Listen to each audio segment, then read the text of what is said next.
చేస్తావో నాకు తెలియదు. అక్కడ మన ఎమ్మెల్యేలందరూ సేఫ్ గా ఉండాలి. మేడం, దుర్గా లాంటి వాళ్ళు 10 మంది జైలు నుంచి బయటకు వచ్చినా మన ఎమ్మెల్యేలు ఎక్కడ ఉన్నారో తెలుసుకోవడం చాలా కష్టం.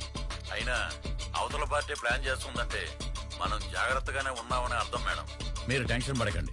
బల పరీక్ష నెగ్గే వరకు వాళ్ళకి కాదు కదా, మీకు కూడా మీ ఎమ్మెల్యేలు ఎక్కడ ఉన్నారో తెలుసుకోవడం చాలా కష్టం.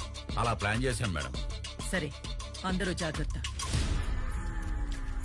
ఎలక్షన్ రిజల్ట్ విషయంలో ఈసారి నా అంచనా తప్పింది. అధికారం జారిపోయేలా ఉంది. మీరిద్దరూ ఏం చేస్తారో నాకు తెలీదు. ఎంత డబ్బు ఖర్చైనా సరే ఆ శ్యామ్లా భరత్ కొనేసిన 20 మంది ఇండిపెండెంట్ క్యాండిడేట్లు ఎలాగైనా మన వైపు రావాలి. దానికి మీ ప్లాన్ ఏంటి? ఏం చేయబోతున్నారు? వాళ్ళందరినీ కిడ్నాప్ చేయబోతున్నాం సార్. కిడ్నాప్